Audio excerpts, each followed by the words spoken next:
So one thing about this Ram, me and Hunter are here, by the way, at Home Depot picking up some more sheetrock and 2x4x12s.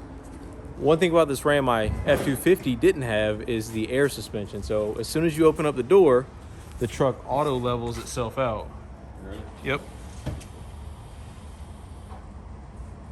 I literally just touched the doorknob and went ahead and did it. I didn't even have to open the door. Yeah, the truck auto levels itself no matter what. So like depending on your load, it'll cushion the load really well. Auto levels itself every single time perfectly. And it really cushions the ride. I know that's not a lot of weight, but it's cool to have air suspension on the truck and always have a level ride no matter what. So thought that was pretty cool. Dodge is slacking, man. What is it? It's a Dodge is slacking. They didn't cut the zip tie. Uh-oh. Oh, man, I got to return it. Back to Ford. Go back to Ford.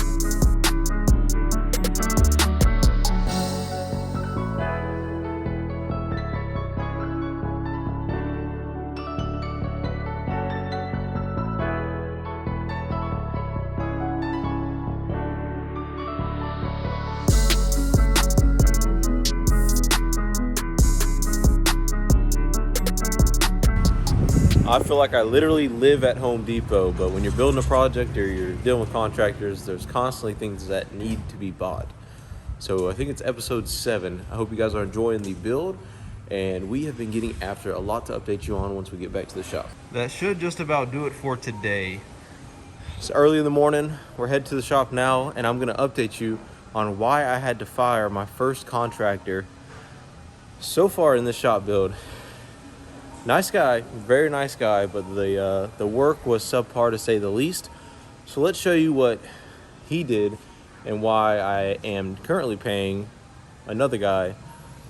Right now, as we speak, he's already there working to fix his mistake and do it right, I guess you could say. So let's go to the shop and tell you what exactly I'm talking about.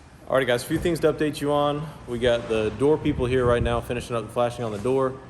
We got the AC installed yesterday, so now we have AC back here. The guys are knocking out a gold package on this Jeep, and it looks so much better. We've coated it 4 layers so far. We have 1 layer left on the gold package on this Jeep. They pulled it to the side because we have another truck pulling in this morning. And actually, it's not a truck, it's a Range Rover, so I guess SUV, but we got it pulling in, so they got that one over to the side because Hunter has to tint it. So that's Hunter's tint bay. We don't have the lights on the sides yet, but eventually it's gonna be really bright over here. But Hunter's got to tint this Jeep today, so that's why it's over there. And they're picking up this evening. We'll get the 1 layer left in the tint, and then it'll be good to go. And then Range Rover in here today, but the mini split is up. They're doing the flashing on the doors that we kind of talked about earlier. And let's go update you in the lobby area. The lobby, a lot has got done in the lobby as well. It's been a few days since I've updated y'all. We've just been very, very busy. So a lot of things I kind of missed out on recording, but a lot of this stuff back here has been picked up by the old crew that used to work here. If you didn't know, we're going through kind of a transition with the other crew that used to work here. So let's update you in the lobby real quick because a lot has got done. I did my first shot, but It's all drywalled back here. We're just waiting on this last wall. This last wall has to get drywalled. We got the framing for it. We got the sheetrock for it. We got the mini split installed in the lobby area yesterday, so the AC guys killed it. We have a new security light out here. It's probably like 400 billion lumens or something. I don't even know, but the thing is stupid bright. And we got one installed on the side of the shop too. People keep talking about security cameras. We got that. So that's obviously something I'm not recording for security purposes, but that's obviously a thing, and I'll leave it at that, I guess. I'm not going to record and show you guys what we're going with because that would kind of defeat the purpose. New finisher is here, and I'll show you why. Check out my office. So, kind of see this mud. Looks terrible. The guy we had in here yesterday, I know he needed to obviously sand it, refinish it. But if you guys were here yesterday, I'm gonna shut this door so you can hear me a little bit better.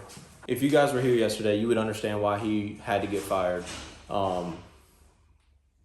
Distracted constantly, quality of work, craftsmanship, nice guy, very nice guy.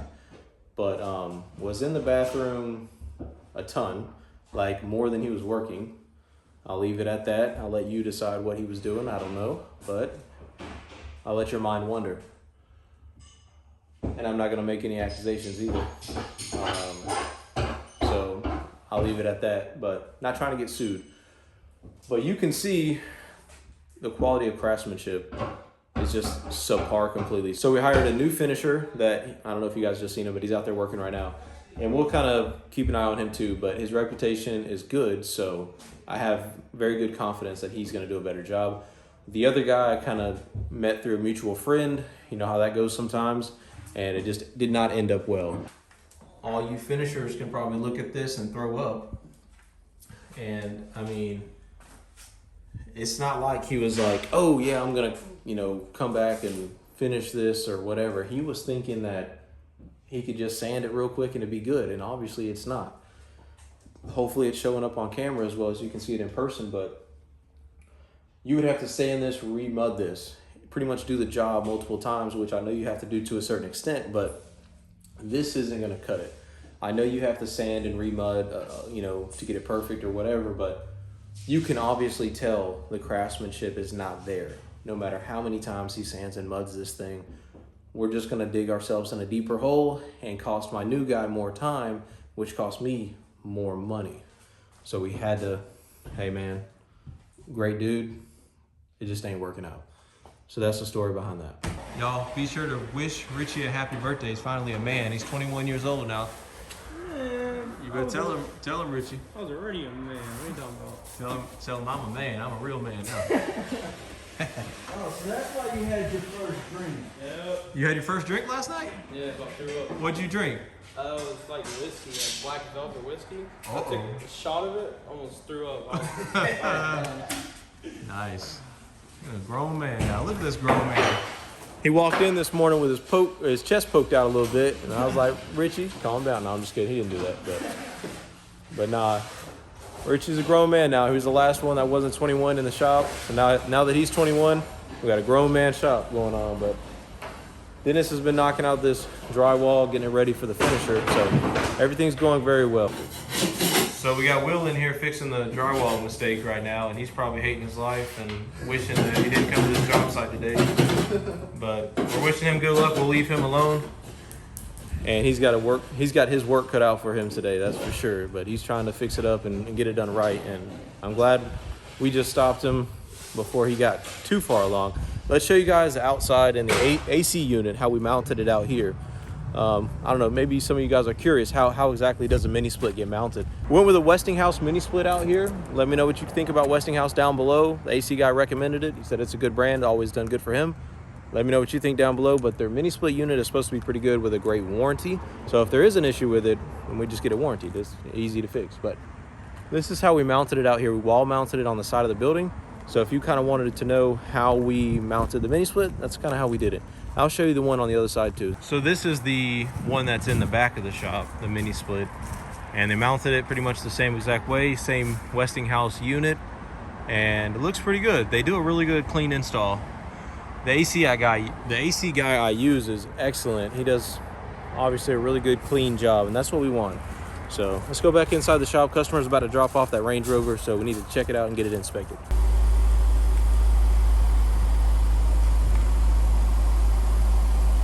Full paint correction, full ceramic coating, full window tint.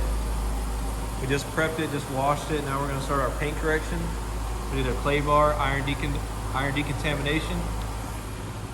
Now it's paint correction time, which we're doing a compound then a polish, so 2-stage paint correction because it needs it. This black Range Rover, a lot of these Range Rovers we do almost always need a 2-stage paint correction unless they're like directly, like literally brand new, because a lot of times they're taken through tunnel car washes with the brushes, and that destroys this black Range Rover paint. So this thing's gonna be better than new whenever we get done with it.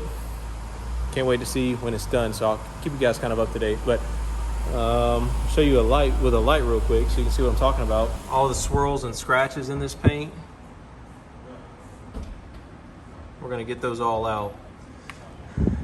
I mean, every inch of this car is covered, no matter what panel we check, is covered in scratches and swirls. And that's what we're gonna be removing So all this stuff, you can see in the light right there, all those scratches. You can really see on the hood there. But once we get done with it, no more scratches, shiny paint, just like the Jeep. The Jeep's almost done. Hunter's finishing the tint now, but we are doing full ceramic IR window film on the Range Rover as well. We tint almost every car we have in. We're also doing interior coatings on the Range Rover as well, which we do interior coatings on like 80% of the cars we have in. Not all of them do it, but a lot of them do because of the great benefits in keeping that leather like new condition. So this was gonna be fun. We're gonna get right after it. They're making a lot of progress in the lobby right now, so that's cool too. We'll update you that here shortly.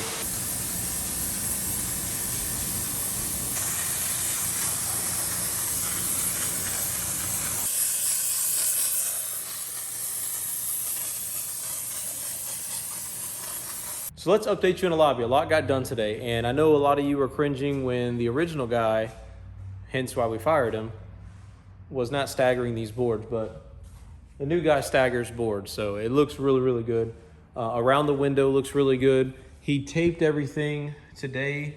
He says he didn't get as much as he wanted to get done today, but he's got everything taped. He's got the corner beads done. So all of our corner beads are done. We got metal corner beads so they don't flex or break or bend or anything like that. So he's got all those done. Got all of our edges around our windows. Just a lot of the meticulous or kind of time consuming stuff got done today, all the way to the top, right there too, all the way down to the corner. We got everything, like I said, taped up today. The new guy is doing a lot better job. I think he mudded a couple corners and he cleaned up after himself today, which is good. So a lot better. This corner is mudded too. He was spending quite a bit of time in this office correcting what the last guy messed up that we ended up letting go. So looks a lot better in here now. You guys can kind of, he's got 3 more days at least of work in this lobby area, but man, it's gonna look so good when he's done. We can paint. It's gonna look so freaking good, man. Cannot wait. It's gonna look awesome, especially when we tie up the black roof. We got to put our our black edges on in between all these tiles. Is gonna be black. So there won't be those white strips between the tiles. It'll be all black. And then of course we're gonna tint all this. It's gonna look really good. I hope you guys are enjoying the shop series builds. I've been getting a lot of positive feedback, so I really appreciate all of the support. If you're new, be sure you're subscribing. A lot of people who are watching these videos I see aren't subscribed, so make sure you are subscribed and hit those push notifications so you're notified each and every time we upload a video. We are transforming this old giant NAPA store into my dream shop for my detailing business. You guys are not gonna wanna miss out on this thing. Should be the nicest detail facility in the state of Alabama when we're done. That's what we're going for. That's what I hope and think we can achieve. We just gotta put time and effort into this place, and we've had a lot of great help with a lot of great contractors, except the one we had to let go yesterday, and you guys know why by this point, why we had to do that. But I'll see you guys in the next video. Smash the like button if you enjoyed it, and we'll see you in the next one. Peace. A lot more to get done still, so stay tuned. Later.